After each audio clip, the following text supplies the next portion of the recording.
a night of empty bowls. There are many kinds of hunger. The hunger of the belly, and the hunger of the spirit. This is Kofi Mensah's home, Atansa village, Ashanti lands, the year 1812. His children Kwame, 8 years old, and Abina, just 6, have not eaten in 2 days. His wife, Amma, boils water with a handful of grain dust. Not food, just the memory of food. Kofi does not speak. He cannot. If he speaks, he will break. And a man who breaks cannot rebuild. But that night, something shifts. Not in his circumstances. In his spirit, he makes a decision that will echo through generations. Tomorrow, he will seek wisdom. Or die trying. The walk of shame. Dawn comes, as it always does. Indifferent to suffering. Relentless in its beauty. The village awakens. Women sweep courtyards. Men sharpen tools. Children chase chickens. And Kofi Mensah walks through it all, invisible. Poverty has its own weight. Not just in empty pockets, but in averted eyes. In conversations that stop when you approach. In the way people suddenly remember urgent tasks elsewhere. 3 years ago, Kofi owned 5 acres. Good land. His father's land. His grandfather's before him. He was respected. His children ate. His wife sang while she worked. Then the rains failed. 1 bad harvest, you endure. 2, you borrow. 3 consecutive droughts, you sell everything. The land, the cattle, even your father's tools. And when you have nothing left to sell, you sell your dignity. You become a laborer on land that once was yours. But Kofi has learned something. Poverty is not the disease. It is the symptom. Somewhere, somehow, he is thinking wrongly, working wrongly, living wrongly. And in the Ashanti way, when you are lost, you seek an elder. Nana Kwaku. 68 years of wisdom, 10 acres of fertile land, 3 granaries full, 12 cattle, 4 wives, 26 grandchildren. More than wealth, he possesses Nyansa, wisdom earned through living, suffering, and transcending. Kofi has avoided him for 3 years. Pride, you understand, the pride of the fallen. But hunger breaks even the strongest pride. Kofi stands before the elder, his voice trembling with humility and desperation. He asks permission to speak. The elder grants it with a single word, and then Kofi pours out his heart. He speaks of working all his life, of his father's work and his grandfather's before him, of remaining poor despite endless toil, of his children's hunger. He makes clear, he comes not for charity, but for understanding. What does he not see? The elder studies him in silence, a long silence, testing, measuring. Finally, he speaks. Nana Kwaka tells him he asks the right question. Most men ask why they suffer. Kofi asks how to change. This, the elder says, is the beginning of wisdom. But then comes the warning. The path to wealth is not short, not easy. It will require 7 things: patience, sacrifice, discipline, community, faith, identity, and the courage to become someone new. Can Kofi pay this price? Kofi's response is quiet but filled with steel. He can. He will. And so it begins. Not with gold, not with land, but with a single seed. The next morning, Kofi arrives before sunrise. This is the first lesson. Though he does not yet know it, those who seek wisdom must come to it, early and eager. Nana Kwaku is already awake. Of course he is. The wealthy do not sleep while the world works. The elder opens his hand. In his palm sits a single maize seed. He asks Kofi what he sees. A seed, Kofi answers. Maize. And its value. Perhaps 1 mouthful of food, Kofi says uncertainly. Nana Kwaka shakes his head slowly. A poor man sees 1 meal, he says. But he sees 100 harvests. He sees 10,000 seeds. He sees a legacy that outlives him. This is the first principle, multiplication over consumption. The poor eat the seed. The wealthy plant it. The elder gives Kofi the seed with instructions. Plant it. When it grows, he will harvest 200 seeds. Eat 10. Plant 190. The next season, he will have 38,000 seeds. But he will be tempted, Nanakwaka warns. Oh, he will be so tempted. And he was. By the gods, he was. The first harvest comes. Kofi holds 200 seeds, more wealth than he has held in 3 years. His stomach screams. His children plead with hungry eyes. Amma suggests, gently, that perhaps they could eat just half. This is the moment. This is where most men fail. Not from lack of knowledge, but from lack of discipline. Kofi feeds his family 10 seeds, plants 190. It is the hardest thing he has ever done. The village whispers, Kofi has gone mad. His children starve while he plants seeds. Pride has destroyed his mind. Even Amma doubts. She does not say it, but her eyes ask the question, what if you are wrong? Kofi prays to his ancestors, not for rescue, for strength, for faith, for one more day of endurance. And the ancestors answer, not with words, but with sunrise and the chance to plant again. Second harvest, 38,000 seeds. Kofi feeds his family well for the first time in 4 years. Amma weeps with relief. The children's bellies fill. By the third harvest, Kofi employs 5 workers. By the fourth, he owns 3 acres again. Different acres, better acres. Acres earned through discipline, not inherited through birth. And Nanakwaka watches, smiling, waiting for the student to be ready for the second lesson. The wisdom of water. Year 4. The rains are late, very late. In the Ashanti lands, rain is not guaranteed. It is negotiated between the heavens, the earth, and the spirit of man. But some years, the negotiation fails. Farmers watch the sky anxiously. Kofi watches Nanakwaku. The elder takes Kofi to the river, points to the flowing water, and speaks words that will transform everything. A poor farmer prays for rain, Nanakwaka says. A wealthy farmer captures it. This is the second principle. Build systems, not hopes. For 6 months, the entirety of the dry season, Kofi learns strategic planning. Not just for today, for generations. They dig channels from the river, shallow, strategic, guided by the land's natural slope. They build small dams using clay and stone. They position vessels to catch night dew. They plant in patterns that maximize water retention. It is backbreaking work. Kofi's hands bleed. His back screams. But he has learned the lesson of the seed. Sacrifice now, prosper later. Some neighbors mock this too. Water system for what? The rains will come. Wasting energy on foolishness. But one old farmer, Apoku, who has seen 70 rainy seasons, watches quietly and nods. He remembers the drought of 78, the hunger, the deaths. The rains do not come. Not in July, not in August. By September, panic sets in. Farmers lose 30, 40, 60% of their crops. Children's ribs show through skin. The market, there is barely a market, except at Kofi's field. His maize grows tall. His yams remain fat. His beans flower despite the drought. The mockery ends, replaced by something else. Some call it jealousy. Some call it respect. Kofi calls it opportunity. He could have kept the secret, charged for the knowledge, profited from their desperation. Instead, Kofi teaches them, free, every farmer who asks. Nanakwaka watches this and knows. The student is ready for the third lesson. He speaks words that will become Kofi's guiding principle. Create wealth for yourself, and you build a house. Create wealth for your neighbor, and you build a village. Create wealth for your village, and you build a kingdom. The wisdom of community. 5 years have passed. Kofi is 41 now. Gray touches his temples.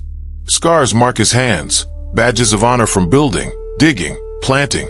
He owns 8 acres. Employs 17 workers. His children attend school. Yes, school, in the mission compound. Amma wears Kent cloth on market days. But this is not the transformation that matters most. Kofi has convinced the village council to build a communal granary, a place to store surplus grain for lean seasons. He donates the first 500 pounds of maize. Others follow his example. He organizes the digging of a central well. No more 5-mile walks for water. 17 men work for 3 months. When water flows, the entire village celebrates for 3 days. He is invited to council meetings now, not as a beggar, as an advisor. His voice carries weight, but not everyone rejoices. Kojo, the second wealthiest farmer, sees threat, not progress. He warns others that Kofi rises too fast, shares too freely, makes the poor comfortable, disrupts the order. There are whispers of sabotage. A channel mysteriously fills with stones. Seeds disappear from the granary. Small acts, petty acts, but revealing. Kofi knows who is responsible. Amma urges him to confront Kojo. The young men want to retaliate, but Nana Kwaku advises differently. Under the baobab, the elder speaks wisdom that will define Kofi's leadership style. A man who hoards wealth builds walls. A man who shares wealth builds bridges. But some men fear bridges. They prefer their walls. Do not tear down their walls, the elder says. Build such magnificent bridges that even they must cross them. Kofi visits Kojo, brings him seeds, a new strain, more drought-resistant, offers to help build irrigation channels on Kojo's land. Free. No conditions. Kojo does not apologize. Pride prevents that, but the sabotage stops. And 3 months later, when Kofi's granary needs expansion, Kojo donates timber. It is not friendship. Not yet, but it is peace. And peace allows prosperity. By year 6, Atansu is no longer a struggling village. It is a hub. Traders come from distant regions to buy their surplus. Other villages send representatives to learn their methods. And through it all, Kofi remains. Kofi, humble, accessible. He eats with his workers, shares cola nuts with the poorest farmers. His door is always open. This is what Nana Kwaku has been watching for. The wisdom of ancestors. Year 7. The 80 Festival, when the Ashanti honor their ancestors and the spirits speak to the living. Nana Kwaku summons Kofi, not to his compound, to the sacred ground. Kofi has learned to multiply seeds, to channel water, to build community. But there is one final lesson, the deepest lesson, the lesson of identity. The elder asks Kofi a question that seems simple but cuts to the soul. You came to me 7 years ago with nothing, empty hands, empty belly, but full spirit. You have learned well, but do you know who you are? Kofi answers uncertainly. He is a farmer, a husband, a father. The elder rises, staff in hand. No, he says, you are more. Your grandfather's grandfather was Nana Yomensa, a great chief who ruled these lands with wisdom. Your blood carries leadership. Your spirit carries sunsum, divine essence. But you have proven it through action, not just inheritance. The Ashanti believe wealth is remembered, not just earned. A man's value is measured not by what he accumulates, but by what he leaves behind. Nana Kwaku unveils 3 symbols, carved in wood, glowing in firelight. The first symbol, Sankofa, return to your roots to move forward. You rebuilt yourself by honoring the old ways while creating new systems. The second symbol, Dwenaman, strength and humility. The ram is fierce, yet serves the flock. You became strong but remained humble. The third symbol, Gainayam, the supremacy of the divine. You recognize that wealth comes not from your hands alone, but from the Creator working through you. In that moment, by that fire, Kofi Mensa understands. Wealth is not the goal. Transformation is. Wealth is simply evidence of alignment with principle, with community, with the divine flow. He has not just learned to farm, he has learned to lead. For the first time in his life, Kofi weeps not from hunger, not from despair, but from understanding. He sees now. All of it. The poverty was preparation. The suffering was sculpting. The 7 years were not punishment, they were initiation. Nana Kwaku places his hand on Kofi's head in blessing. "You are ready," he says. Ready for what? He does not yet say. But Kofi knows. Somewhere in his sunsum, his spirit, he knows. The selection. News travels through Anansi like wildfire in dry grass. The chief, Nana Odasekai, has grown old. Too old. His heir died young. The stool, the sacred seat of leadership, sits empty. The council must choose a new chief. For 3 days, the council deliberates. Names are proposed. Kojo is considered. Wealth and lineage speak for him. Apoku is discussed. Age and experience favor him. But Nanakwaka speaks last. And when the eldest speaks, all listen. The elder stands and proposes Kofi Mensa. Silence. Shock ripples through the council. But Nana, he was poor, one elder protests. He has only recently prospered. Exactly, Nanakwaka responds. He knows both hunger and fullness. He understands suffering and prosperity. A chief who has never struggled cannot lead those who struggle. The elder challenges them. Show me another man in this village who has transformed nothing into abundance, who has created wealth not just for himself, but for all, who has proven discipline, vision, humility, and strength. He tells them he has watched Kofi for 7 years, tested him, taught him. Kofi has passed every trial. The ancestors' blood flows in him. But more importantly, the ancestors' wisdom lives in him. One by one, the elders agree. Not quickly, not easily, but thoroughly. Because leadership is not given lightly among the Ashanti. 3 days become 4. 4 become 5. Every aspect of Kofi's character is examined. His marriage, his treatment of workers, his honesty in trade, his patience with fools. Finally, on the 6th day, consensus. The coronation.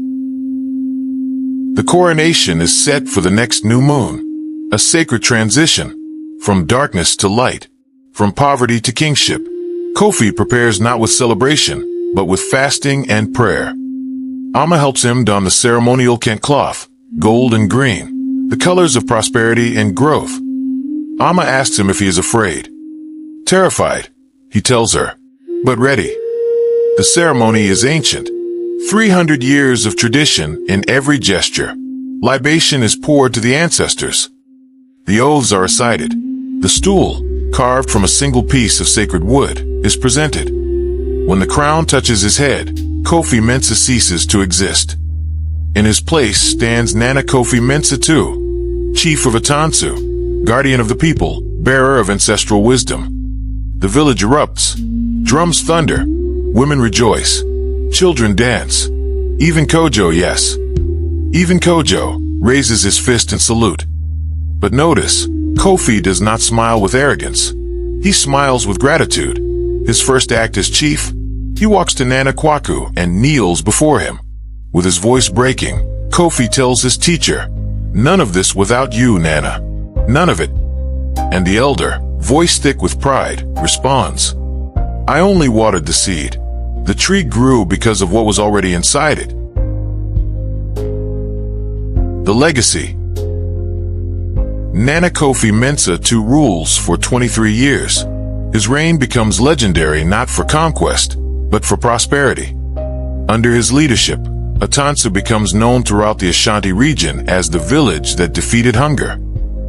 Other chiefs send emissaries to study their methods. He builds 7 granaries, 12 wells, a school for children regardless of their parents' wealth. He establishes a system where every farmer, no matter how poor, receives seeds on credit, to be repaid after harvest with no interest.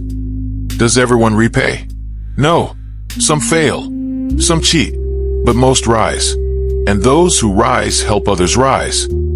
The young man who once walked invisible through the market now walks greeted by every voice.